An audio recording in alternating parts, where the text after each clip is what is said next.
আল্লাহ বললেন, গোলাম الذي خلق السبع سماوات طباقا ما ترى في خلق الرحمن من تفاوت। মাথার উপরে আকাশের দিকে নজর করে তাকা, বিশাল আকাশটারে বানিয়েছে কে? নাকি আমেরিকার বিজ্ঞানীরা? বানিয়েছে কে? 7 স্তরে তিনি বানালেন। আবার বললেন আল্লাযী ওয়ালাকাদ যায়্যানা আস-সামাআদ দুনিয়া বিমাসাবিহা ওয়া জাআলনাহা রুজুমান লিশ-শায়াতিন। এই 7 আকাশকে আমি একটার চেয়ে আরেকটা বড় করে বানালাম। প্রথমে বানালাম প্রথম আকাশের মহাশূন্য, তারপরে প্রথম আকাশ, তারপরে দ্বিতীয় আকাশের মহাশূন্য, তারপরে দ্বিতীয় আকাশ। একটার চেয়ে আরেকটা বড় না ছোট? কথা বলেন, বড় না ছোট? কত বড়? বিশ্বনবী বললেন, হাতের আংটি যদি মরুভূমিতে ফেলে দাও, মরুভূমির তুলনায় তোমার হাতের আংটি যত ছোট, আল্লাহ দ্বিতীয় আকাশের তুলনায় প্রথম আকাশটা ঠিক তত ছোট। প্রথম আকাশের চেয়ে দ্বিতীয় আকাশ বড়, তার চেয়ে তৃতীয় আকাশ বড়, তার চেয়ে চতুর্থ, পঞ্চম, ষষ্ঠ, সপ্তম, তারপরে সিদরাতুল মুনতাহা বড়, সিদরাতুল মুনতাহার উপরে কোরআনের বাড়ি লৌহে মাহফুজ বড়, তার উপরে বাইতুল মামুর বড়, তার চেয়ে আল্লাহর আরশ বড়, আরশের চেয়ে কুরসি বড়, তার উপরে 70,000 নূরের পর্দা বড়, আর সবচেয়ে বড় হলো আল্লাহু আকবার, আমার আল্লাহ সবচেয়ে বড়। ঠিক কি না? এই 7 আকাশের এত উপর থেকে গোটা বিশ্বের সব নিয়ন্ত্রণ করে কে? সপ্ত জমিনের নিচে অমাবস্যার অন্ধকারে কোনো পিপীলিকা যদি গুটি গুটি পায়ে হেঁটে যায়, ওই পিপীলিকার পায়ের আওয়াজটাও শুনতে পায় কে? আল্লাহ বললেন 7 স্তরে বানিয়েছে আকাশ। আপনারা যে দেখেন বা বিজ্ঞানীরা যে রকেট নিয়ে এদিক সেদিক যায়, স্যাটেলাইট লঞ্চ করে, লঞ্চিং দ্য স্যাটেলাইট, এগুলো কিন্তু আকাশে নয়, এগুলো আকাশের মহাশূন্যে। এটা হচ্ছে প্রথম আকাশের মহাশূন্য, তারপরে প্রথম আকাশ। একটার চেয়ে আরেকটা বড়। বৃহস্পতি বিশাল বড়, সূর্য আরো বড়। এই পৃথিবীটা কত বড় একটু আন্দাজ করেন। আমরা বসে আছি 14 গ্রাম। 14 গ্রাম হচ্ছে কুমিল্লার 17টা থানার একটা থানা। কুমিল্লা হচ্ছে 64 জেলার এক জেলা। এরকম 64টা জেলা নিয়ে আপনাদের ডিজিটাল বাংলাদেশ। আর বাংলাদেশ হচ্ছে পৃথিবীর সবচেয়ে বড় দেশ। বড় না ছোট? জোরে বলেন। ভারত প্রায় 20 গুণ বড়, কানাডা 100 গুণ বড়, রাশিয়া 150 গুণ বড়। এরকম 200টা দেশ মিলে পৃথিবীর 30 ভাগ মানে স্থল, বাকি 70 ভাগ শুধু হানি আর হানি, মানে পানি আর পানি। তো 30 ভাগ স্থল, 70 ভাগ জল, এই মিলে আমাদের পৃথিবী। সৌরজগৎ নিয়ে যারা কিছু পড়াশোনা করেন দেখবেন বৃহস্পতি নামে একটা গ্রহ আছে, অনেক বড়, পৃথিবীর চেয়ে বিশাল বড়। তারপর যে সূর্যের আলো পান, এটা নাকি পৃথিবীর চেয়ে 13 লক্ষ গুণ বড়। সুবহানাল্লাহ। বাড়িতে যে চিল্লায় পড়েন না সুবহানাল্লাহ। এই 13 লক্ষটা পৃথিবী সূর্যের মধ্যে রাখার জায়গা আছে না নেই? সূর্যই কি বড় তারা? না। বেটেলজিউস নামে এক তারা আছে, যে সূর্য পৃথিবীর চেয়ে 13 লক্ষ গুণ বড়। ওই বেটেলজিউস তারা ওই সূর্যের চেয়ে 33 কোটি গুণ বড়। এরপরে আছে আলফা সেন্ট্রাই এ, আলফা সেন্ট্রাই বি, গুগলে সার্চ দিয়ে দেখবেন। এটা ক্যারিনা, বেটেলজিউস, এরকম বিশাল বিশাল রাতের বেলা তারার মেলা। আমরা যে দেখি ছোট্ট এরকম বালুর মতো মনে হয়, আসলে কি এত ছোট? আকাশ দিয়ে যে 500 জন লোক নিয়ে প্লেন উড়ে যায়, মনে হয় যেতটুকু আমি ঠাপটি মেরে ধরবো। আসলে কি ধরতে পারবে? বিশাল বড়। চিল্লা এখন ঠিক কি না? আল্লাহ বললেন এক একটার চেয়ে এক একটা বড় বানিয়েছি। আপনাদেরকে আন্দাজ করার জন্য আমি আপনাদেরকে এখন নিয়ে যাব পৃথিবীর থেকে সবচেয়ে কাছের যে তারা, ওই তারাটাতে আমরা শীতকালীন পিকনিক করব। এখন কারা কারা আমার সাথে যাবেন? হাত তোলেন। সবাই যাবে? ওরে আল্লাহ, এখানকার লোক অনেক সাহসী। 14 গ্রামের লোকজন সাহস বেশি। আলহামদুলিল্লাহ করবেন না? তো পৃথিবী থেকে সবচেয়ে কাছের তারার নাম হচ্ছে প্রক্সিমা সেন্ট্রাই। এই তারাতে আমরা শীতকালীন পিকনিক বনভোজন করব। যারা হাত তুলছেন তারাই যেতে পারবেন, বাকিদের নেওয়া হবে।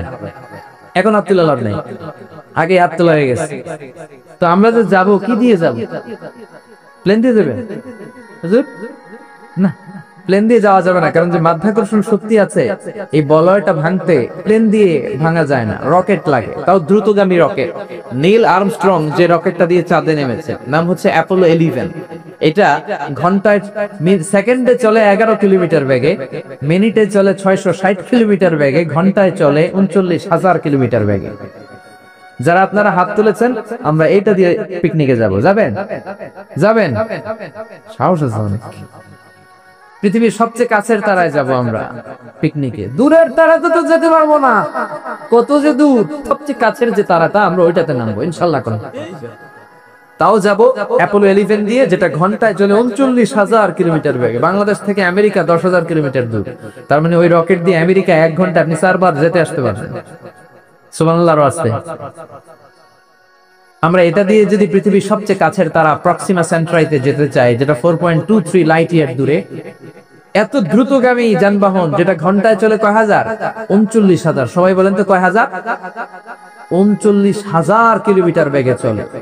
এইটা দিয়ে যদি পৃথিবীর সবচেয়ে কাছের তারায় আমরা যেতে চাই পিকনিকে, আমাদের ওইখানে যেতে 1,15,000 বছর লেগে যাবে। সুবহানাল্লাহ কইতে বললেন না মজা করে? আল্লাহু আকবার। এটা হলো সবচেয়ে কাছের তারায় যদি পিকনিক করি, পৃথিবীতে আবিষ্কৃত সবচাইতে দ্রুতগামী রকেট দিয়ে যদি আমরা পিকনিকে যাই, 1,15,000 বছর লেগে যাবে।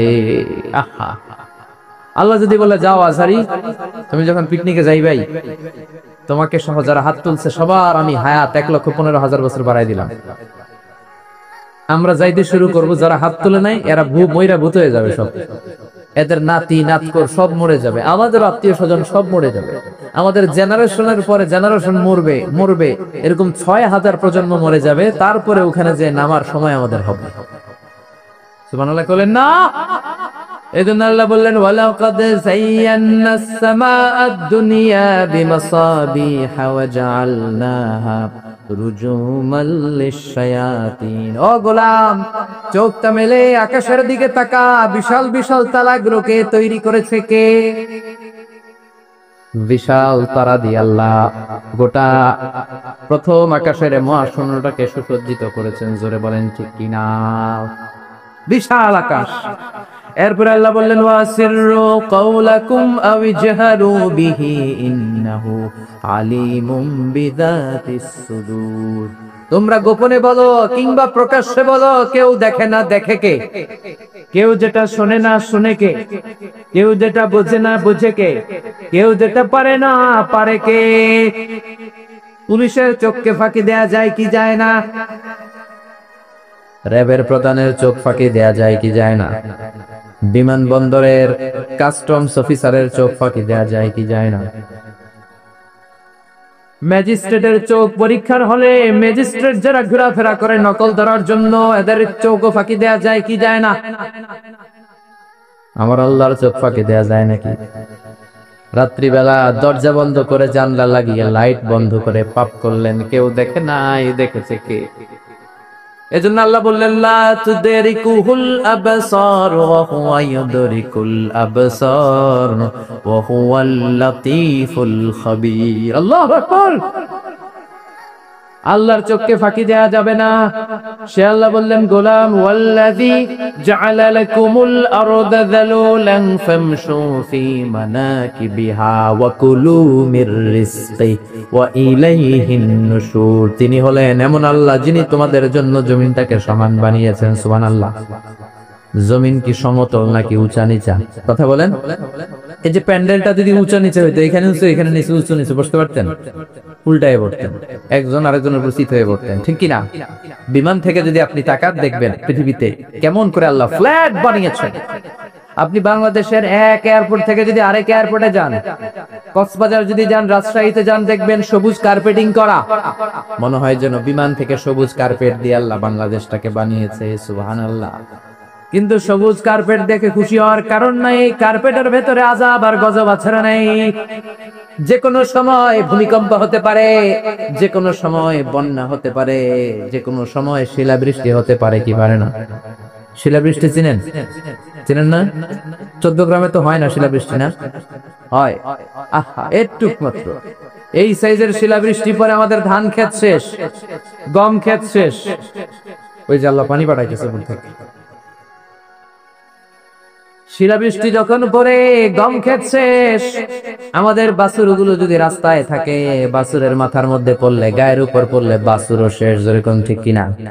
আল্লাহ যদি শিলাবৃষ্টির জায়গায় এসিড বৃষ্টি পাঠায়, এসিড বৃষ্টি পাথর বৃষ্টি, উল্কা বৃষ্টি। দক্ষিণ আফ্রিকার হোবাতে একটা উল্কা পড়ছে 60 টন। এরকম কয়েক হাজার উল্কা যদি বাংলাদেশে পড়ে, যখন পড়া আরম্ভ করবে আমরা সবাই দাঁড়ায় বলবো আমরা ক্ষমতার মালিক। বলবেন বলবেন ক্ষমতার মালিক কে? আল্লাহ বললেন চমৎকার সবুজ কার্পেটিং দেখে ভেবো না তোমরা বেঁচে যাবা। সবুজ কার্পেটিং এর ভেতরে আযাব আর গজব আশ্রা নেই।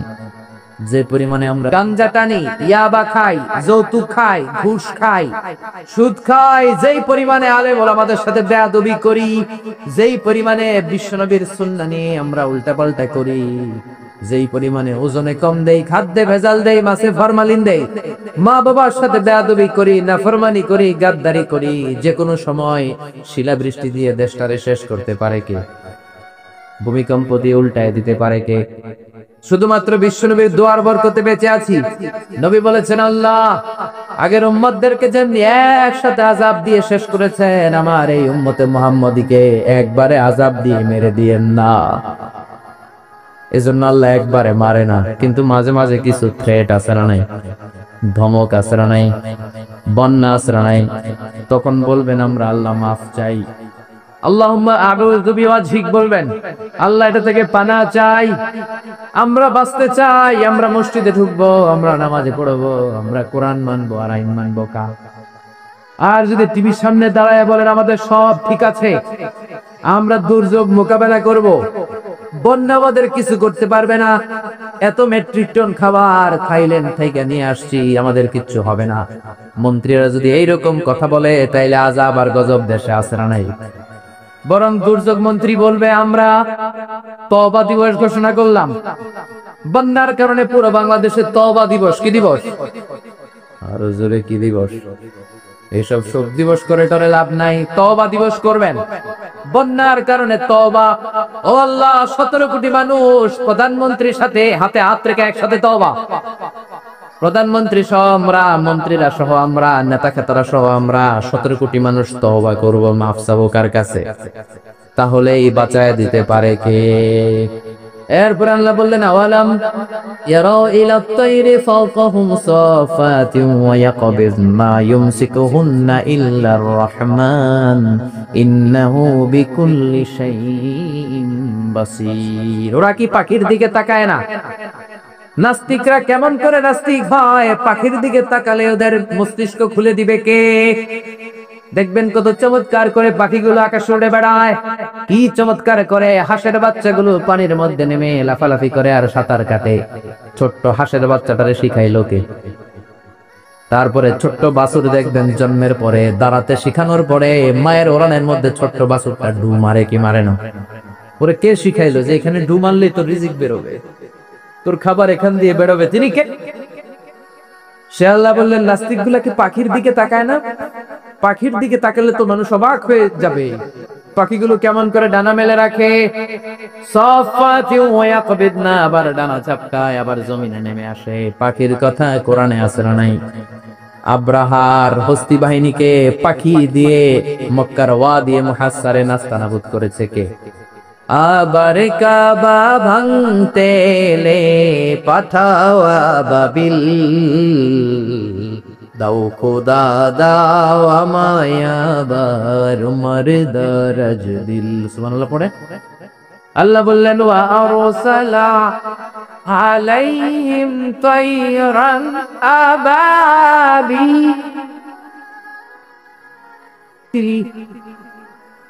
লোহিত সাগরের উপর থেকে ঝাঁকে ঝাঁকে পাখি পাঠিয়ে আব্রাহার বাহিনীকে ধ্বংস করে দিল কে? ওই আল্লাহ আজও আছে না নাই? নাকি ক্ষমতা আগের চেয়ে কমে আসছে, আগের চেয়ে একটু দুর্বল হয়ে গেছে? আল্লাহ বললেন আমি সাইজ করে দিলাম আব্রাহার বাহিনীকে, আবার সুলাইমান নবীকে স্পেশাল একটা পাখি দিলাম। সুলাইমান নবীর সিংহাসন উড়ে, পাখিটা উড়ে। সুবহানাল্লাহ। কি নাম ওই পাখির? কি নাম? মাশাআল্লাহ। এই দেশের মানুষদের ইসলামের সাধারণ জ্ঞান অনেক বেশি। ওয়াজ মাহফিল যে কত বড় ইউনিভার্সিটি আপনি কল্পনাও করতে পারবেন না। পৃথিবীর কোন দেশে এগুলা নাই। এই তাফসীর মাহফিল কোথাও নাই, পৃথিবীর কোথাও নাই। আমি তো অনেকগুলো দেশ ঘোরার সুযোগ হয়েছে, নাই। আর যেগুলো ঘুরি নাই, অনেক বন্ধু বান্ধব আছে, তাদের কাছ থেকে শুনি, কোথাও নাই। ওখানে কনফারেন্স হয়, QA session, questioning answering session হয়, আলোচক দাঁড়ায়, প্রশ্ন করে, উত্তর হয়, শেষ। কিন্তু শীতের মাঠে এরকম তাফসীরুল কোরআন পৃথিবীর কোথাও হয় না। শীতের মাঠে মুফাসসিরগণের হাতে হাত রেখে কালিমা পড়ে মুসলমান হয় এরকম বিশ্বে কোথাও হয় না। জোরে কোন ঠিক কিনা? এই জন্য তাফসীর মাহফিলগুলোকে আমাদেরকে ক্লাসের মতো মনে করতে হবে। এখান থেকে যে ইনফরমেশন মেসেজ গুলো নিয়ে যাব, সারা বছর আমল করার দরকার আছে না নাই? আল্লাহ হুদহুদ পাখি দিলেন। এই পাখির চোখের পাওয়ার ছিল, জুমিন পাওয়ার ছিল বেশি। এই পাখির কাজ ছিল উপরে দাঁড়িয়ে জমিনের কত ফিট নিচে মিষ্টি পানি পাওয়া যায় সুলাইমান নবীকে রিপোর্ট করে দিতে। তাকাতেন, নজর করে রিপোর্ট। যেরকম সুবহানাল্লাহ। আবার জান্নাতে যারা ঢুকবে তাদেরকে পাখির ভুনা গোশত খাওয়াবে কে? ওয়ালাহামি তাইরিম মিম্মা ইয়াশতাহুন। যারা জান্নাতে ঢুকবে ফেরেশতারা হুর গিলমানরা ট্রের মধ্যে পাখির গোশত নিয়ে দাঁড়িয়ে থাকবে। কোন সুবহানাল্লাহ। এরকম অসংখ্য পাখির কথা বলে আল্লাহ নাস্তিকদের চিন্তা শক্তিকে নাড়া দিতে চায়। আল্লাহ বলতে চায় পাখির দিকে তাকাও, পাখি কি সুন্দর করে উড়ে বেড়ায়। পাখির দিকে নজর করলে পাখির রব আল্লাহরে খুঁজে পাবে। চিন্তা এখন টিকিট। এজন্য আল্লাহ বললেন আওয়ারাম ইয়ারাউ ইলাত তাইর, পাখির দিকে কি ওরা তাকায় না? পাখি নিয়ে গবেষণা করে মানুষ প্লেন বানিয়েছে। পাখিকে আরবিতে বলে তয়ের। সংসার মাদ্রাসার যারা টিচার আছেন বলেন পাখির আরবি কি? তয়। তয়ের না? বিমানের আরবি কি? তয়। তাইয়া মাতামুনি আরবি তাইয়া তায়ের সেম থিং। তার মানে পাখি আরবিও যা, বিমান আরবিও তা। সুবহানাল্লাহ পড়েন। পাখি যখন উড়ে বিমানের মতোই উড়ে, বিমান যেমনি উড়ে পাখিও তেমনি উড়ে। Birds and aircraft, rocket and plane maintain the same flying mechanism while flying. পাখি আর বিমান যখন উড়ে একটা সিস্টেম মেইনটেইন করে উড়ে। এজন্য পাখি নিয়ে রিসার্চ করে বিমানের আবিষ্কার হয়েছে। কিন্তু আমরা করতে পারি না। করেছে ইহুদিরা, করেছে খ্রিস্টানেরা। আমরা আছি তুই 4 কারণে কাফের, তুই 10 কারণে কাফের, তোর 14 গোষ্ঠী কাফের। এই কাফের মারা গেলে যেখানে কবর দেয়া হবে ওই কবরে যে ঘাস উঠবে, ওই ঘাস যে গরু খাবে আর ওই গরুর যে দুধ খাবে ও কাফের। এরকম আসরা নাই? আমরা কথায় কথায় বলি জাহান্নামী, কথায় কথায় বলি কাফের। বিষ্ণুই বললেন খবরদার, কাউকে যদি তুমি কাফের বলো তোমারে কাফের বানায় দিবে কে? আমরা আছি ফতোয়া দেয়া নিয়ে ব্যস্ত। কোন আবিষ্কার আমাদের হাতে নাই, সব বিজাতিদের হাতে। উইলবার রাইট অরভিল রাইট, দুই ভাই এই প্লেন বানিয়েছে। অনেক দিনের সাধনা ওদের। পাখি আকাশে উড়ে, আমরা উঠতে পারি না। এই কিউরিসিটি থেকে আপনার পৃথিবীর সব আবিষ্কার, যত ডেভেলপমেন্ট, যত উন্নতি, সব মানুষের কিউরিসিটি। আপনার মধ্যে যদি উৎসাহ না থাকে, আপনার মধ্যে যদি প্রশ্ন না থাকে, কৌতূহল না থাকে, আপনি কোনো উন্নতি জীবনে করতে পারবেন না। যেরকম ঠিকিরা ওরা শুধু গবেষণা করে, চিন্তা করে। পাখি উড়ে, আমরা উঠতে পারি না কেন? এখন আমরা পাখির চাইতে আরো জোরে উড়ি প্লেনে। যেরকম ঠিক কিনা? পাখিরে আমরা হারাই দিচ্ছি। এই দুই ভাই প্লেন আবিষ্কার করলো 1903 সালে ইউনাইটেড স্টেটস অফ আমেরিকাতে। এখনকার মতো এরকম চমৎকার প্লেন না, এয়ারপোর্ট কিচ্ছু ছিল না। ছোট্ট একটা ইঞ্জিন দিয়ে, একটা পাখা দিয়ে এরা উড়াইতে শুরু করছে। কিছুক্ষণ উইরা থপাস করে পড়ে, হাত ভাঙে, পা ভাঙে, তারপরও হাল ছাড়ে না। তারা চ্যালেঞ্জ নিয়েছে যে কোরআনে পাখি নিয়ে গবেষণা করার কথা বলা হয়েছে, নিশ্চয়ই গবেষণার ভিতরে আমাদের জন্য কল্যাণ আছে না নাই? আমরা হিন্দি সিনেমা নিয়ে ব্যস্ত, জি বাংলা স্টার জলসা নিয়ে ব্যস্ত, ওরা আছে গবেষণা নিয়ে ব্যস্ত। যেরকম ঠিক কিনা? গবেষণা করতে করতে দুই ভাই চলে গেল ফ্রান্সে, ইউরোপের একটা দেশ। ওখানে যে ফ্রান্সের এক রাজার অর্থায়নে বানিয়ে ফেললো প্লেন। পৃথিবীর প্রথম যে প্যাসেঞ্জার প্লেন এক শহর থেকে আরেক শহরে নেমেছে, এটা হচ্ছে ইউরোপের ফ্রান্সে। যেরকম আল্লাহু আকবার। পূরণ হয়ে গেল মানুষের স্বপ্ন, এখন মানুষও ওড়ে, তবে পাখির গতিতে না, পাখির চেয়ে আরো দ্রুত গতিতে। জোরে কোন ঠিক কিনা? এজন্য পাখি নিয়ে গবেষণা করতে আল্লাহ বলেছেন হাজার রকমের পাখি আমি বানিয়েছি। জোরে কোন ঠিক কিনা? কত ধরনের পাখি যে আল্লাহ বানিয়েছেন। নর্থ আমেরিকাতে একটা পাখি পাওয়া যায়, এটার নাম হচ্ছে হামিং বার্ড, পৃথিবীর সবচেয়ে ছোট পাখি। এই পাখিটা যখন বড় হয় এটার সাইজ হয় মাত্র 3 ইঞ্চি 4 ইঞ্চি এরকম সাইজ হয়, এত ছোট্ট পাখি। এই পাখিটা প্রতি সেকেন্ডে ডানা ঝাপটায় 80 বার। পৃথিবীর সব পাখি সামনের দিকে উড়ে, এই হামিং বার্ড সামনে উড়ে, পিছনের দিকে উড়ে। চিল্লায় কোন সুবহানাল্লাহ। আলপস পর্বতমালার পাশে আলপিন সুইফট বার্ড আছে। সুইফট বার্ড এই পাখিটা একবার আকাশে উড়া শুরু করলে টানা 8 মাস আকাশে উঠতেই থাকে, জমিনে নামে না। আবার জমিনে একবার নামলে কিছুক্ষণ কাজ সেরে আবার উড়াল দিলে আবার শূন্যে 8 মাস।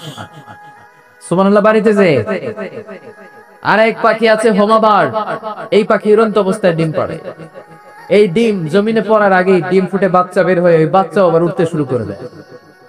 এজন্য পাখির কথা কোরআনে বলেছে কে? দুই ভাই প্লেন বানানোর পরে গোটা বিশ্বব্যাপী বিভিন্ন ধরনের এয়ারলাইন্স আছে না নাই? আমাদেরও একটা আছে না নাই? কি নাম? বিমান বাংলাদেশ এয়ারলাইন্স। সবাই কয় বেঈমান বাংলাদেশ এয়ারলাইন্স। এটার ফ্লাইট শিডিউলে মারাত্মক বিপর্যয় হয়। এটা টিকিট কাটার আগে একটু বুঝে শুনে কাটবে, বুঝতে পেরেছেন?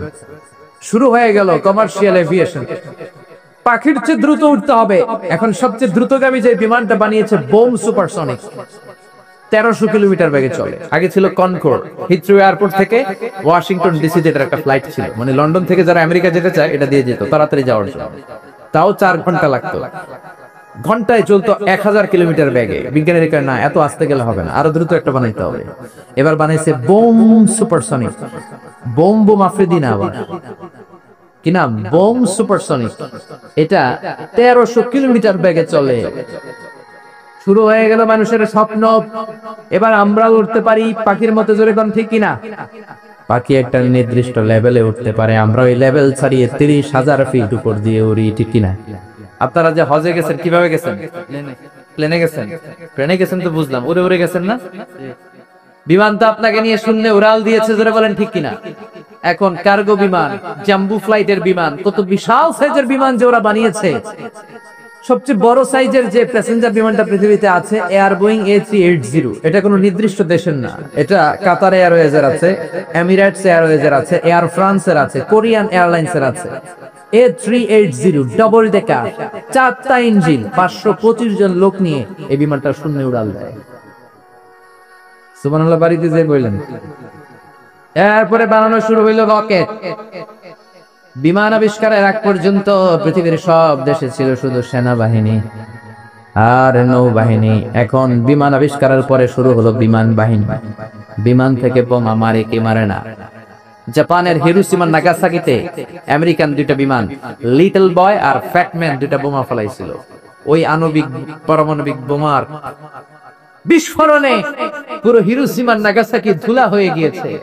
এর 10-12 প্রজন্ম পর্যন্ত ওই এলাকাতে যারাই জন্মাতো, কারো চোখ নাই, কারো কান নাই, প্রতিবন্ধী হয়ে জন্মাতো। শুরু হলো মানুষের স্বপ্ন। এখন শুধু বিমান না, রকেটও আছে না নাই? এখন মানুষ ব্যালিস্টিক ক্ষেপণাস্ত্র বানায়, এখন মিসাইল মারে, এখন ড্রোন হামলা করে, এখন পাইলট ছাড়া রোবট দিয়ে বিমান চালায়, জোরে কোন ঠিক কি না? এজন্য আল্লাহ বললেন, গোলাম পাখির দিকে তাকা, এই পাখির উড়ে যাওয়ার মধ্যে আমি আল্লাহর নিদর্শন আছে না নাই? আওয়ালাম ইয়ারাউ ইলাত তাইরি ফাওকাহুম সাফাতিন ওয়া ইয়াকবিদনা মা ইউমসিকুহুন্না ইল্লার রাহমান ইন্নাহু বিকুল্লি শাইইন বাসীর। পড়েন সুবহানাল্লাহ।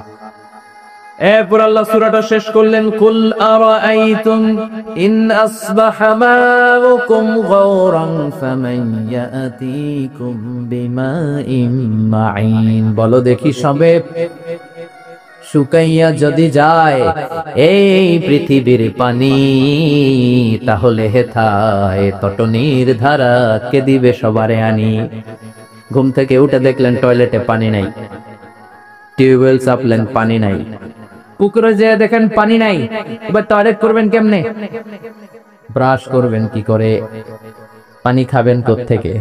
পৃথিবীর কোথাও যদি পানি না থাকে আপনারে বাঁচাবে কে? নাকি আপনাদের খাদ্যমন্ত্রী, প্রধানমন্ত্রী? বাঁচাতে পারে একজন, তিনি কে? সে আল্লাহ বললেন, আমি পানির মালিক।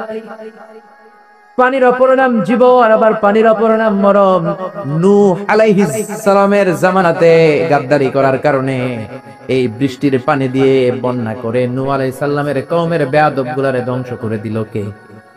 তার মানে পানি হচ্ছে জুনদুম মিন জুনুদিল্লাহ, আল্লাহর সৈনিক। এই সাগরের পানি আল্লাহর সৈনিক। আল্লাহ যদি বলে 20 ফুট তুফান হয়ে কক্সবাজারে আঘাত হান, একটা ধাক্কা মেরে সাউথ এশিয়ার বাংলাদেশ, পাকিস্তান সহ সবগুলো দেশের মানুষগুলোকে একটা ধাক্কা মেরে সাগরের ভেতরে নিয়ে যেতে পারে কি পারে না? তার মানে পানি আল্লাহর সৈনিক, আগুন আল্লাহর সৈনিক, বাতাস আল্লাহর সৈনিক। আল্লাহ যদি পানি না দেন, পানি বানানোর ক্ষমতা কারো নাই, যেরকম ঠিক কিনা? আবার আল্লাহ বললেন পানি থেকে গোটা বিশ্বের যত প্রাণ আছে এই প্রাণগুলোকে তৈরি করেছে কে? ওয়াজআলনা মিনাল মাই কুল্লা শাইইন হাই আফালা ইউমিনুন। পৃথিবীতে যত প্রাণী আছে পানি থেকে বানালেন কে? মানুষকে বানিয়েছেন প্রাণী থেকে, বাঘকে বানিয়েছেন প্রাণী থেকে, পাখিকে বানিয়েছেন প্রাণী থেকে। এই পৃথিবীতে যত প্রাণ আছে পানির কারণে আছে। মঙ্গল গ্রহে পানি নাই, তাই প্রাণ নাই। চাঁদে কোনো পানি নাই, প্রাণও নাই। জুপিটারে পানি নাই, প্রাণও নাই। মঙ্গল গ্রহে পানি নাই, প্রাণও নাই। যেখানে পানি আছে ওই জায়গায় প্রাণের সঞ্চার। পানি থেকে সব বানালেন কে? পানি না থাকলে কোনো প্রাণ থাকতো?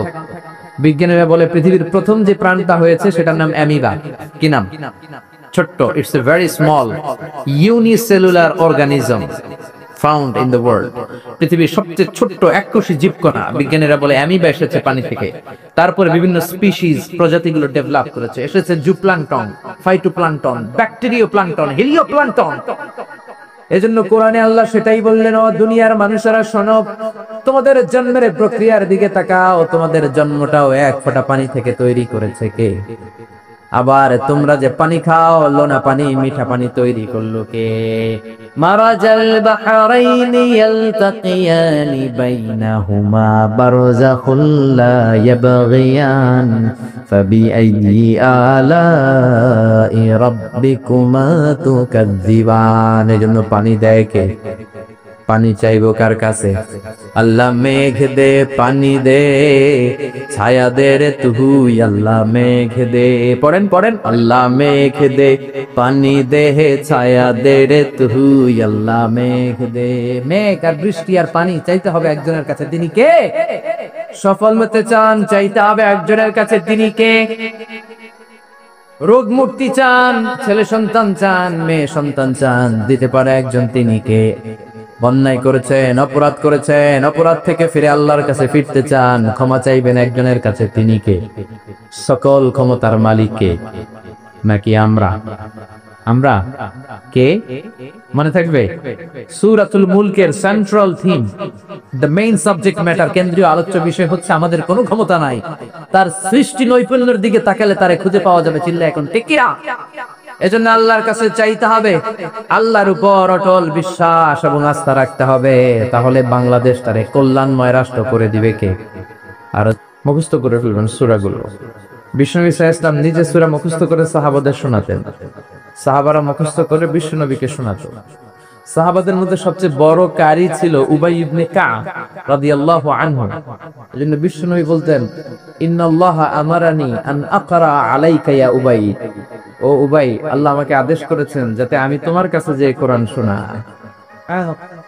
উবাই বললেন, আসাম্মানি ইয়া রাসূলুল্লাহ, সত্যি সত্যি কি আল্লাহ আমার নামটা ধরে বলেছেন?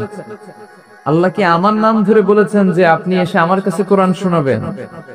বিশ্বনবী বললেন, বালা তাবান, আল্লাহ তোমার নাম বলেছে উবাই।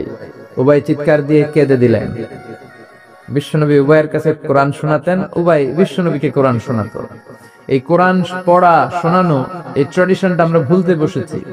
ফজরের পরে দিনটা শুরু হবে কোরআন দিয়ে। কি দিয়ে? আরো জোরে বলেন, কি দিয়ে? কোরআন দিয়ে আমরা শুরু করব। বাবা ছেলেকে কোরআন শোনাবে, ছেলে বাবাকে কোরআন শোনাবে, মা মেয়েকে কোরআন শোনাবে, মেয়ে মাকে কোরআন শোনাবে, শাশুড়ি বৌমাকে শোনাবে, বৌমা শাশুড়িকে শোনাবে। ঘরটারে জান্নাতি বানিয়ে দিবে কে? শান্তি বলতে আপনি কি বুঝেন? What is the definition of piece? শান্তির সংজ্ঞা কি? শান্তির সংজ্ঞা হচ্ছে আপনি যখন মসজিদে যাবেন ছেলেটাও যাবে, এটাই শান্তি।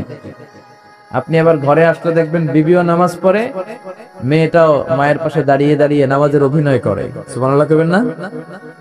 আমার ছোট্ট মেয়ে এখনো নামাজের কিছু বুঝে না, কিন্তু ওই যে হেজাব তেজাব পরে আমাদেরকে নামাজ অ্যাক্টিং করে দেখায়, এটাই শান্তি। চিল্লায় বলেন ঠিক কিরা? এজন্য আল্লাহ তাআলা আমাদের ফ্যামিলির সব সদস্যগুলোরে নামাজি বানাক, মা বোনদেরকে পর্দাওয়ালি বানাক। তো সূরাতুল মুলক অনেক দামি সূরা, এটা মুখস্থ করবেন।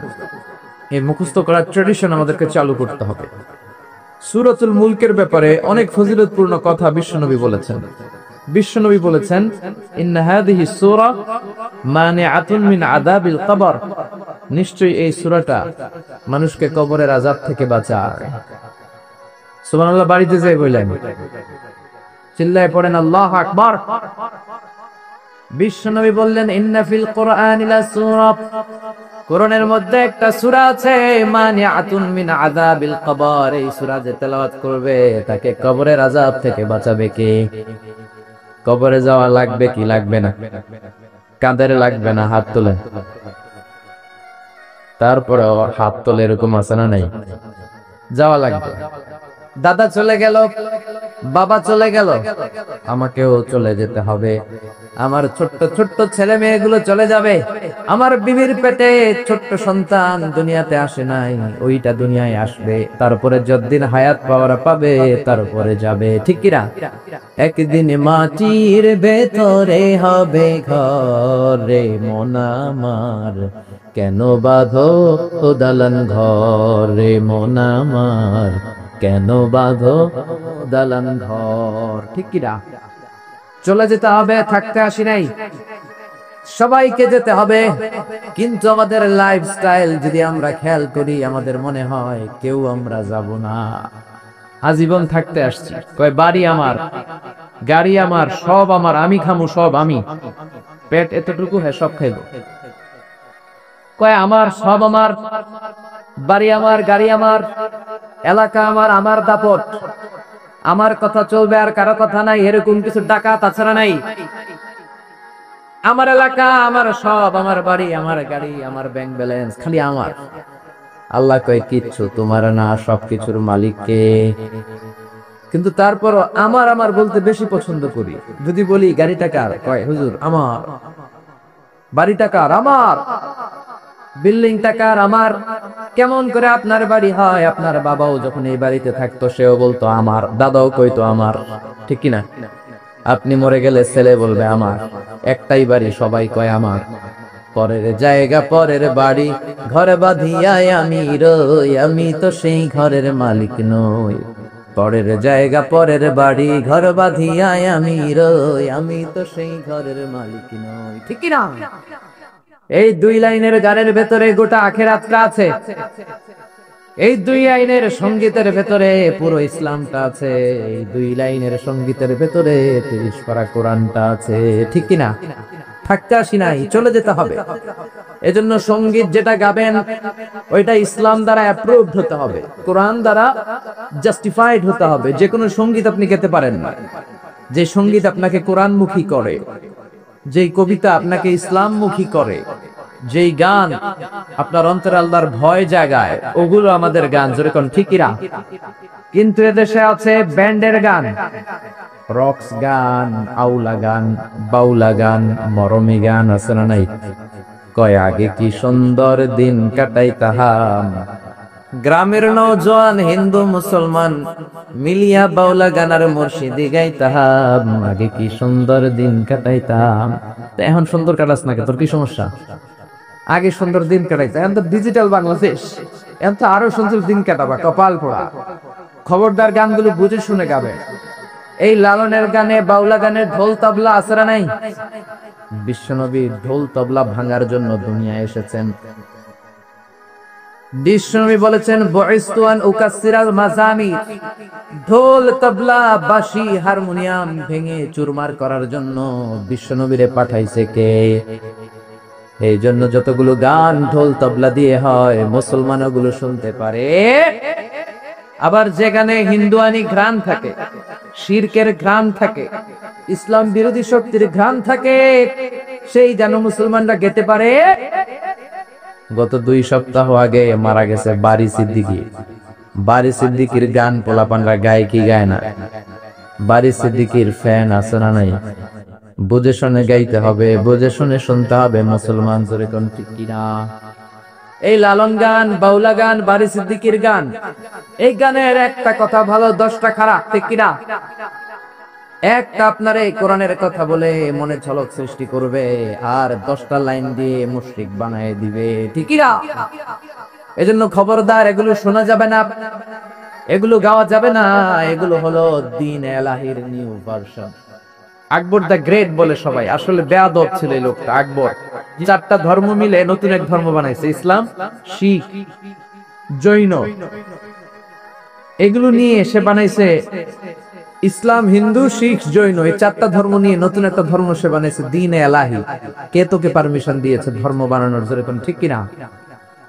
এজন্য অন্যান্য কালচার যদি মিক্স থাকে, হিন্দুয়ানি যদি গন্ধ থাকে, শিরকের যদি কোনো অংশ থাকে, ওই গানগুলো মুসলমানরা গেতে পারবে, বারি সিদ্দিকের গানও শোনা যাবে। তয় আমি একটা জিন্দা লাশ, কাটিস না রে জংলারে বাস, আমার লাইগা 3.5 হাত কবর খুঁড়িস না, আমি পীড়িতের নলে পোড়া, মরার পরে আমায় পুরিস না। আছে না নাই? প্রথম লাইনে বলে আমারে কবর দিস না, দ্বিতীয় লাইনে বলে আমারে শ্মশানে পুরিস না। এক মুসলমানের অন্তরের মধ্যে দুই ধর্ম থাকতে পারে। মুসলমানকে আগুনে জ্বালানো হয় না, মুসলমান মরার পরেও তার একটা সম্মান আছে না নাই? এই জন্য দেখেন বারি সিদ্দিকের গানের প্রথম লাইনে বলে আমারে কবর দিস না, জংলার বাঁশ কাটিস না, দ্বিতীয় লাইনে বলে আমারে আগুনে পুরিস না। তাহলে তুমি মুসলমান নাকি হিন্দু? ভেজাল আছে না নাই? আছে না নাই? এজন্য গান শুনলে শুনবেন নজরুলের লেখা ইসলামী গান, কবি ফররুক আহমদের গান, জাগ্রত কবি মুহিব খানের গান, কবি আল মাহমুদের গান। গান যদি শুনতে হয় সাইমিন শিল্পী গোষ্ঠীর গান, কলবের ছোট্ট ছোট্ট বাচ্চাদের গান, ঠিক না? সালাতে কায়েম করো, সালাতে কায়েম করো, হবে সম্মানী তুমি, হবে জান্নাতি তুমি, হবে সম্মানী তুমি, হবে জান্নাতি তুমি। সালাত তোমার অঙ্গে মাখো, সঙ্গে রাখো, তবেই তো মুমিন। রব্বি আলা আলা, রব্বি আলা আযীম। আল্লাহু আকবার। কি সুন্দর বাচ্চাগুলো পাগড়ি পরে গান গায়, এগুলো শিখানোর দরকার আছে না নেই? এই জন্য কবরে যেতে হবে, কবরের প্রিপারেশন নিতে হবে। বিশ্বনবী বললেন যারা সূরাতুল মুলক তেলাওয়াত করবে কবরের আযাব থেকে বাঁচাবে কে? আবার বিশ্বনবী বললেন শাফাআত লি সাহিবিহা, যে ব্যক্তি এই সূরা তেলাওয়াত করবে তার জন্য এই সূরাটা কিয়ামতের দিন আল্লাহর কাছে সুপারিশ করবে। সুবহানাল্লাহ নাই? আর জোরে সুবহানাল্লাহ। কোরআন সুপারিশ করবে আল্লাহর কাছে। আল্লাহ সুপারিশ ফেলে দিতে পারবে? প্রধানমন্ত্রীর কাছে যদি অর্থমন্ত্রী কোনো সুপারিশ নিয়ে যায়, প্রধানমন্ত্রী ফেলে দিতে পারবে? পররাষ্ট্রমন্ত্রী যদি কোনো সুপারিশ করে, রেকমেন্ডেশন করে, ফেলে দিতে পারবে? কোরআন যদি সুপারিশ করে, কবুল করে নেবে কে? এজন্য এই সূরা যারা তেলাওয়াত করবে, এই সূরা তার হয়ে আল্লাহর কাছে সুপারিশ করবে, রব্বুল আলামিন এই সূরার সুপারিশ কবুল করে নিবে। আবার বিশ্বনবী বলেন খাসামাত আন সাহিবিহা, এই সূরাটা কিয়ামতের দিন এই সূরার তেলাওয়াতকারীর পক্ষ হয়ে আল্লাহর বিরুদ্ধে তর্ক করবে। আল্লাহু আকবার। আল্লাহর সাথে তর্ক, সাহস বেশি না কম? বেশি না কম? তর্ক করতেই থাকবে হাত্তা আদখালাহুল্লাহুল জান্নাহ, যতক্ষণ না রব্বুল আলামিন ওই লোকটাকে জান্নাতি বলে সার্টিফিকেট না দেয়। পড়তে রাজি আছেন সূরাতুল মুলক? এজন্য বিশ্বনবী বলতেন মান ক্বারা বিহা ফি লাইলা, রাতে যে সূরাটা তেলাওয়াত করবে তার আমলনামার মধ্যে সওয়াব দিয়ে পূর্ণ করবে কে? এজন্য বিশ্বনবী দরদ মাখা কণ্ঠে বলেছেন আমি চাই আমার প্রতিটা উম্মতের হৃদয়ে সূরাতুল মুলকটা গাঁথা থাক। আমি চাই এই সূরাটা আমার প্রতিটা উম্মতের কলিজায় লিপিবদ্ধ থাক। আমি চাই 30টা আয়াতের এই সূরাতুল মুলক আমার প্রতিটা উম্মতের সিনার মধ্যে লিপিবদ্ধ থাক। সুবহানাল্লাহ। মুখস্থ করতে রাজি আছেন? সবাই করবেন? যারা ইনশাআল্লাহ বলেন না তারা তো আর করবেন না, না? করবেন, করবেন, সবাই করবেন। মাত্র 30টা আয়াত। কয় আয়াত? এক মাসে কয় দিন? আপনাদের সামুদ্রিক সাথে এক মাস কয় দিনে হয়? এদিকেও 30 দিনে। তাহলে প্রতিদিন যদি একটা করে আয়াত আপনি মুখস্থ করেন, আপনার সূরাটা মুখস্থ করতে লাগবে কয়দিন? জোরে বলেন। এটা আপনাদের বাড়ির কাজ, শামুকসারবাসীদের জন্য বাড়ির কাজ, হোমওয়ার্ক। কোরআন পড়া হয় না। আগামী এক মাসে এই শামুকসারের প্রত্যেকের হৃদয়ের ভিতরে এই সূরাতুল মুলক থাকার দরকার আছে না নাই? রাজি আছেন? রাজি আছেন? চিৎকার করে পড়েন ইনশাআল্লাহ। এই সূরাটার মধ্যে নাস্তিকদের জন্য কিছু ডোজ আছে, ডোজ। নাস্তিকদের জন্য কিছু ডোজ দিয়েছে কে? মেডিসিন দিয়েছে কে? আমরা আল্লাহরে বিশ্বাস করি, আমরা আস্তিক। যারা করে না তারা কি? আমরা আস্তিক হতে চাই না নাস্তিক? নাস্তিকরা বলে আমরা স্রষ্টা মানি না, কারণ স্রষ্টা দেখি না। কিন্তু ওরা বাতাসও দেখে না, কিন্তু বাতাস মানে কি মানে না। কারো মাথায় যদি ব্যথা হয় দেখে না, কিন্তু মানে কি মানে না। Bad headache, someone feel bad headache in his head, so why do you believe on that? কেন মাথা ব্যথা মানো? Do you see the air in the atmosphere? বাতাসে যে বায়ুমণ্ডলে যে বাতাস, এটাকে আমরা দেখতে পাই। তো নাস্তিক ভাইরা, তোমরা বাতাসে বিশ্বাস করো কেন? কপাল পোড়া। ওরা নিজেরাই নিজেদেরকে দেখে না, আল্লাহর দেখবে কেমন করে? আপনি কি আপনার চোখ দেখেন আয়নার সাহায্য ছাড়া? কথা বলেন। পিঠ দেখেন আয়নার সাহায্য ছাড়া? আরে আয়না থাকলেও তো পিঠ দেখতে গেলে ঘাড় ভেঙে যাবে। কথা বলেন। এই জন্য নাস্তিকদের জন্য ডোজ দেয়া হয়েছে। নাস্তিকরা বলে আনসিন ইজ নাথিং, যেটা দেখি না মানি না। আল্লাহ বলে আমার সৃষ্টির দিকে তাকা, আমার সাগরের দিকে তাকা, আমার ঝর্ণার দিকে তাকা। আমার সৃষ্টি নৈপুণ্যের ভিতরে আমি আল্লাহ আছি না নাই? ঝর্ণা ঝর্ণা ঝর্ণা রে, বলনা বলনা বলনা রে, কার বিরহে পাগল পাড়া তুই, কার মিলনে ফুল ফসলে ভরা রে তোর দুকুল ভুই, কার মিলনে ফুল ফসলে ভরা রে তোর দুকুল ভুই, ঝর্ণা ঝর্ণা ঝর্ণা রে, বলনা বলনা বলনা রে, কার বিরহে পাগল পাড়া তুই। আল্লাহু আকবার। সিলেটের মাধবকুণ্ডে যান, আমি মাহফিল করতে গেলে এটা ঘুরে দেখে আসি। 250 ফিট উপর থেকে জলপ্রপাত, দিন নাই রাত নাই, ঝড় ঝড় কলো কলো টানে ঝর্ণা ঝরে। এই ঝর্ণার তৈরিকারীকে? সাগরের প্রচন্ড উত্তাল ঢেউ। কক্সবাজারে যাবেন, 155 kilometre, the longest sea beach ever in the world. পৃথিবীর সবচাইতে বড় সমুদ্র সৈকত বাংলাদেশে দিয়েছে কে? আলহামদুলিল্লাহ করবেন না? আমরা যদি আমাদের ট্যুরিজম সেক্টরকে একটু স্ট্রং করতে পারতাম, আমাদের সিকিউরিটি যদি ভালো থাকতো, আমাদের নৈতিকতা যদি ভালো থাকতো, গোটা বিশ্বে র্যাঙ্কিং এ ট্যুরিজমে 1 নম্বরে চলে যেত আমার বাংলাদেশ, যেরকম। ঠিক কি না? কিন্তু নেতা খাতারা কিচ্ছু করে না। দেশকে আগাতে চায় না, আগায় নেয় নিজের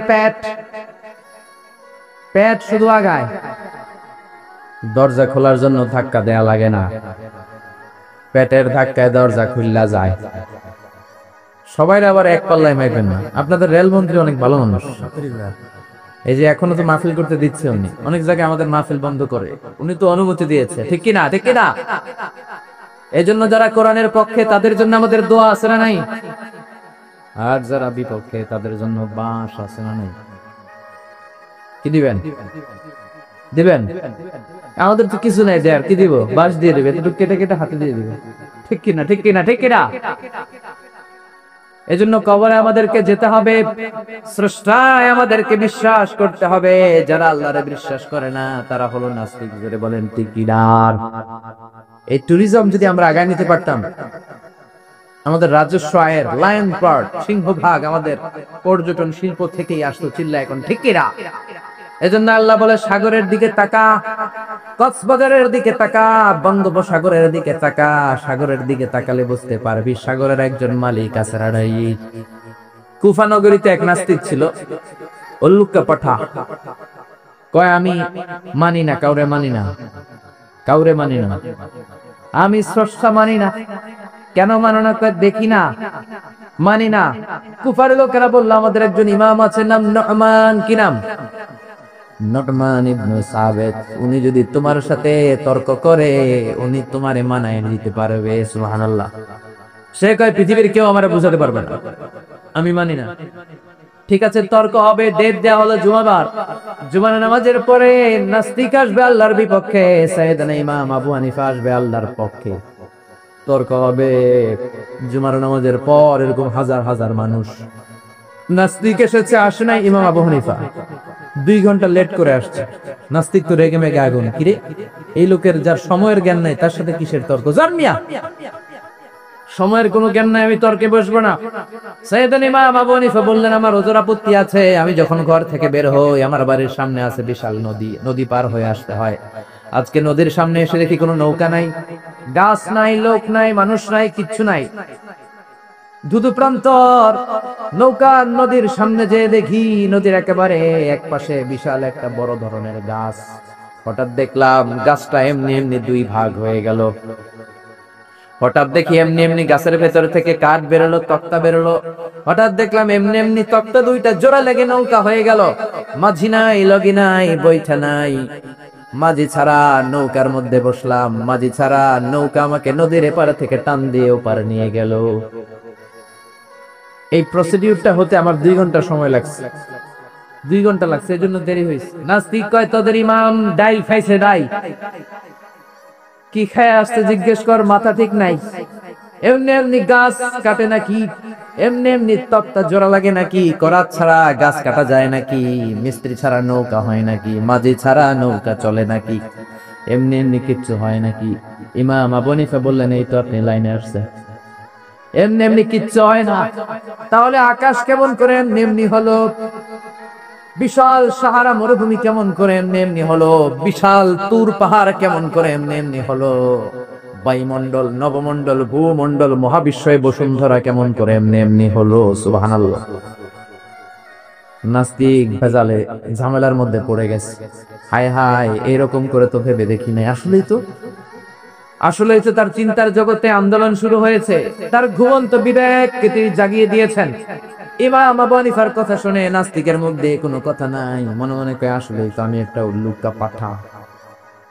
সাইয়েদনা ইমাম আবু হানিফাকে বললেন, আমাকে মাফ করে দেন, কোনদিন এমন করে ভাবি নাই। আসলেই তো এমনি এমনি আকাশ হয় না, এমনি এমনি বাতাস হয় না, এগুলোর একজন স্রষ্টা থাকার দরকার আছে না নাই? নাস্তিক বলে, ও নোমান ইবনে সাবিত, আর দেরি করার দরকার নাই, আমাকে আপনি পড়িয়ে দেন লা ইলাহা ইল্লাল্লাহু মুহাম্মাদুর রাসূলুল্লাহ সাল্লাল্লাহু। কালিমা পড়ে মুসলমান হয়েছে। এজন্য ওয়াজাদিলহুম বিল্লাতি হিয়া আহসান।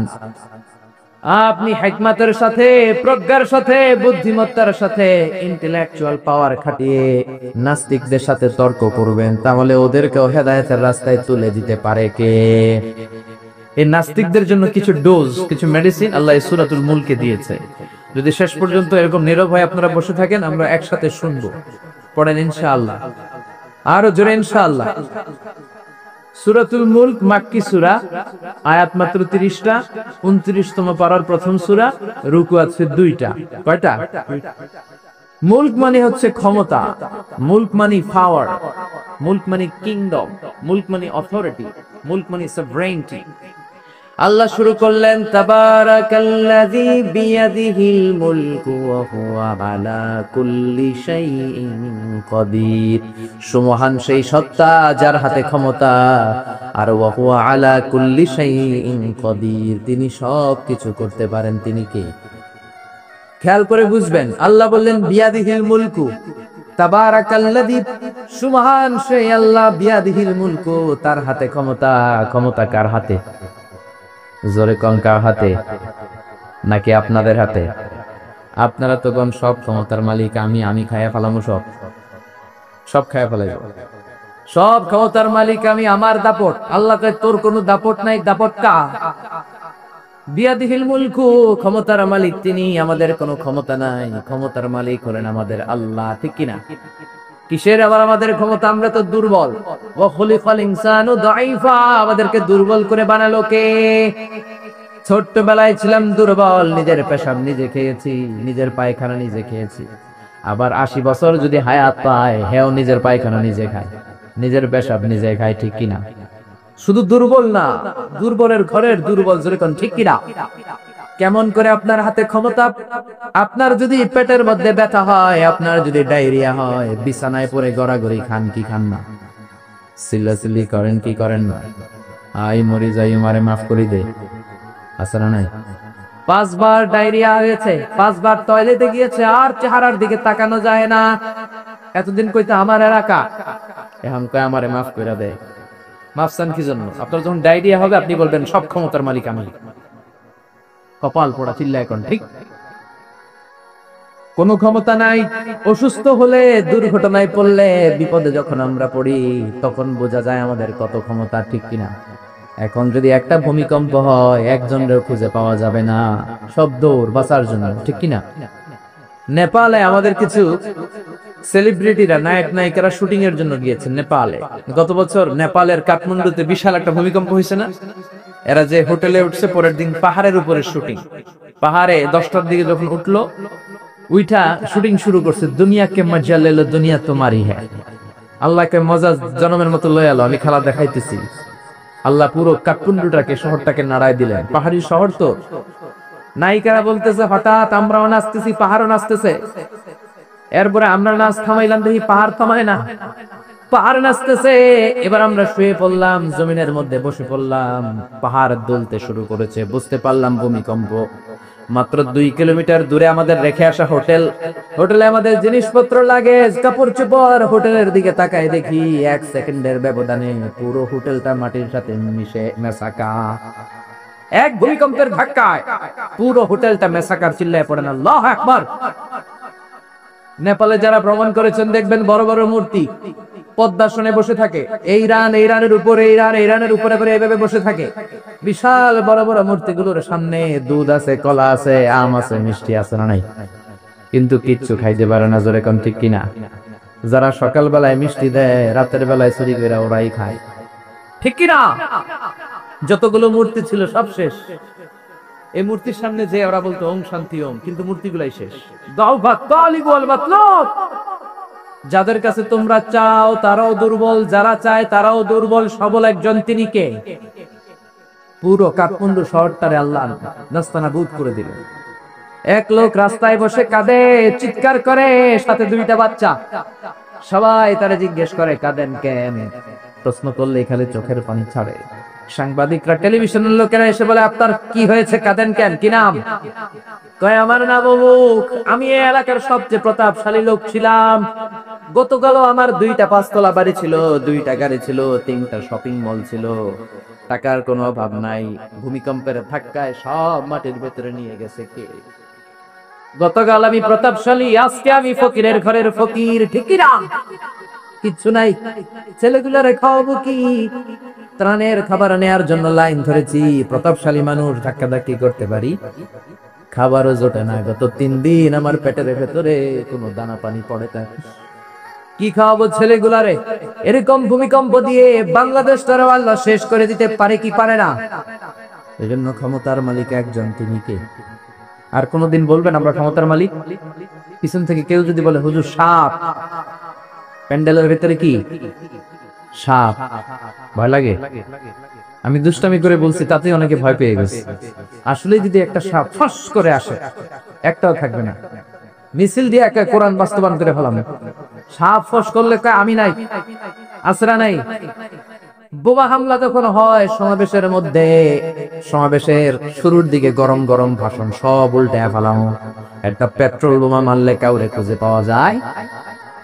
আরে রিক্সার টায়ার পাংচার হলে লোকজন লাভ দিয়ে ওঠে। আমি কত লাভ দিছি? আমি তো বিভিন্ন জায়গায় তাফসীর মাহফিলের জন্য বিভিন্ন জায়গায় যাই। গতকাল ছিল আমার কক্সবাজার, আগামীকাল ঢাকা, পরশু কিশোরগঞ্জের। এই যে আমরা যে ঘুরি, রাতে অনেক সময় দুর্ঘটনা ঘটে, দেখি যে লরি ট্রাক গুলো পড়ে আছে, আবার ট্রাকের টায়ার পাংচার হয়ে যায়। আমি কত লাভ দিয়ে উঠছি। ড্রাইভারের জিজ্ঞেস করি আওয়াজ কিসের? হুজুর টায়ার পাংচার হয়েছে। এক টায়ার পাংচারে আজারি লাভ দিয়ে ওঠে। সবার একই দশা, দুর্বল, কোনো ক্ষমতা নাই। ক্ষমতার মালিককে সবচেয়ে ক্ষমতা দেখায় বর্তমানে যে বেয়াদবটার নাম কি? Donald Trump. ওর একটা ভাষণে কে জানি একটা আওয়াজ করছিল নাকি আল্লাহু আকবার বলছিল। লাভ যে 3টা দিছে দেখছেন আপনারা? স্পেশাল সিকিউরিটি ফোর্স এসে কয় স্যার আমরা আছি। কয় আমি তো নাই। কে আওয়াজ করলো? কয় স্যার ভিতরে ঢুকেন। 3-4টা তাই না ধরে ভিতরে ঢুকাইছে। একজন বিয়োগলে একটা বাঁশিতে ফু দিছে, আরেকজন কইছে আল্লাহু আকবার। ট্রাম্পের পায়জামা গরম করে দিছে কে? আপনি যত ক্ষমতার অধিকারী হন, বিপদে পড়লে জিকির করতে হয় একজনের, তিনি কে? এজন্য আল্লাহ বললেন তাবারাকাল্লাযী বিয়াদিহিল মুলকু ওয়া হুয়া আলা কুল্লি শাইইন কাদির। সুমহান সেই সত্তা যার হাতে ক্ষমতা। ক্ষমতা কার হাতে? আমাদের ক্ষমতা নকল ক্ষমতা, আসল ক্ষমতার মালিক কে? আমরা প্রধানমন্ত্রী হলে, প্রেসিডেন্ট হলে কোন দেশে ক্ষমতায় বসি 5 বছরের মেয়াদে, কোন দেশে বসে 10 বছরের মেয়াদে। আল্লাহ ক্ষমতায় বসছে কয় বছরের মেয়াদে? 20 বছর, 50, 100, আজীবন মেয়াদ। সুবহানাল্লাহ কইবেন না? আল্লাহ বলেন হুয়াল আউয়ালু والآخر والظاهر والباطن وهو بكل شيء عليم। আমি প্রকাশ্য, আমি গোপন, আমি প্রথম, আমি শেষ। অনাদিকাল থেকে আমি আল্লাহ ক্ষমতার চেয়ারে বসা, অনন্তকাল পর্যন্ত থাকবো। তিনি কে? আমাদের মতন আর 5 বছরের মেয়াদ না যে 5 বছর শেষ, আবার জরুরি অবস্থা, সেনা মোতায়েন, নির্বাচন, আবার আমার ভাই তোমার ভাই। আল্লাহর কি সিস্টেম? জোরে বলেন, জোরে বলে। আমার আল্লাহর আজীবনের মেয়াদ চিল্লায় এখন ঠিক কিনা? আবার পৃথিবীর অনেক দেশের ডেমোক্রেটিক সিস্টেমে ক্ষমতায় আসতে হয়, মানে ভোটে জিতে আসা লাগে। আল্লাহ তো ভোটে জিতে আসছে নাকি? আল্লাহ ভোটে আসছে। আবার অনেক দেশের ডিক্টেটরশিপ, স্বৈরাচারী পদ্ধতিতে ক্ষমতায় বসে। আল্লাহ কি স্বৈরাচারী পদ্ধতিতে আসছে? আবার কোন দেশে মোনার্কি, রাজতন্ত্র, রাজার পোলা রাজা। আল্লাহর বাবা ছিল রাজা, এজন্য আল্লাহ রাজা। এজন্য আল্লাহ বলে, খবরদার, কুল হুয়াল্লাহু আহাদ আল্লাহুস সামাদ লাম ইয়ালিদ ওয়া লাম ইউলাদ ওয়া লাম ইয়াকুল লাহু কুফুয়ান আহাদ। আমি জন্ম দেই নাই, কারো কাছ থেকে জন্ম নেই নাই, চিরকাল আমি ক্ষমতার চেয়ারে বসা, ঠিক কিনা? এজন্য আল্লাহ বললেন, তাবারাকাল্লাযী বিয়াদিহিল মুলকু ওয়া হুয়া আলা কুল্লি শাইইন কাদির। সুমহান সেই সত্তা যার হাতে ক্ষমতা, ক্ষমতা কার হাতে?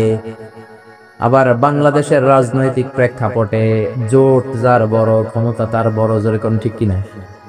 এদেশে জোটের রাজনীতি আসরা নাই। প্রথমে শুরু হইলো 4 দলীয় জোট, বুঝতেছেন? এরপরে কত? 14 দলীয়, তারপরে 20 দল, এবার মহাজোট, সামনে হবে মহাজোট, ঠিক কিনা? আল্লাহ তো জোটে ক্ষমতায় আসছে। আল্লাহ এরকম জোট করে আসছে, কোয়ালিশন করে আসছে। আল্লাহ বলেন, ওয়ালাম ইয়াকুল্লাহু শারীকুন ফিল মুলকি ওয়া কাব্বিরহু তাকবীরা। আমি আল্লাহর জোট নাই, আমি আল্লাহর শরীক নাই, আমি আল্লাহর ক্ষমতায় কোনো অংশীদার নাই, আমি একাই সব ক্ষমতার মালিক। সুবহানাল্লাহ।